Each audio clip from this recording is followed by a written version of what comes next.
किसान भाइयों नमस्कार। मेरा नाम डॉक्टर देवी प्रसाद शुक्ला है। मैं कृषि विशेषज्ञ के पद पर कार्यरत हूँ। आप सभी लोग जानते हैं कि मैं कृषि से संबंधित बहुत सारे वीडियो बनाता रहता हूँ।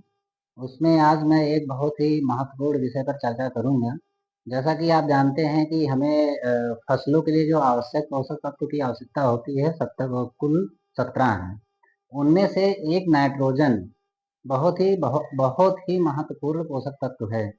उसका स्रोत क्या है जिससे हम देते हैं नाइट्रोजन यूरिया। तो हम सामान्यतः देखते हैं कि हर एक फसल के लिए अलग अलग मात्रा की आवश्यकता होती है, लेकिन हमारे किसान भाई बहुत ही ज़्यादा मात्रा में नाइट्रोजन का यूज करते हैं।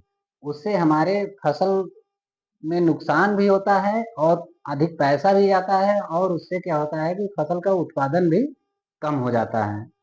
तो आज हम जानते हैं कैसे फसल में नुकसान होता है नाइट्रोजन के अधिक डालने से। चार हमारे पॉइंट्स हैं, तो उसको हम आज डिस्कस करेंगे।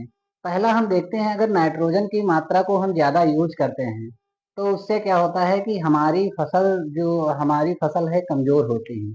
कमज़ोर होने का मतलब ये है कि जब हम अधिक नाइट्रोजन का यूज करते हैं तो फसल की बढ़ोहार ज़्यादा होती है और कोमल फसल हमारी हो जाती है।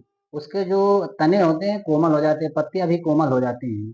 इससे क्या होता है कि हवा चलने पे जो पौधा है हमारा गिर जाता है।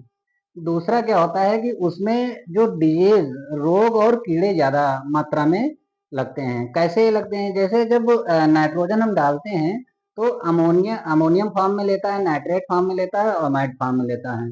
इसकी मात्रा हमारे पौधे में ज्यादा हो जाती है। जब ज्यादा हो जाती है तो उसको पौधा नहीं ले पाता है और हमारे पौधे में बना रहता है। उससे क्या होता है कि कीड़े जो हैं ज्यादा उस पर अटैक करते हैं, आक्रमण करते हैं और उसका रस चूसते हैं, जिससे क्या होता है कि पौधों में बहुत ही ज्यादा मात्रा में कीड़े लगते हैं और रोग ज्यादा उसमें लगते हैं पौधे में। तीसरा क्या है कि खरपतवार बहुत ही ज्यादा मात्रा में बढ़ जाते हैं। जब नाइट्रोजन की मात्रा हम ज्यादा देंगे तो आप जानते हैं कि वो बढ़वार ज्यादा करेगा खरपतवार की।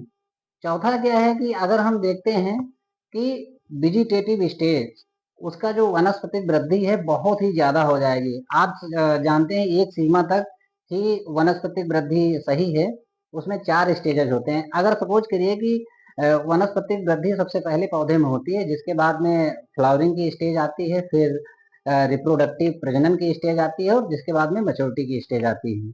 अगर आप सोचिए कि वेजिटेटिव जो वनस्पतिक वृद्धि पौधे की बहुत ज्यादा हो जाएगी तो उसमें क्या है कि फल फूल ये सब बहुत कम आएंगे और उसका उत्पादन सामान्य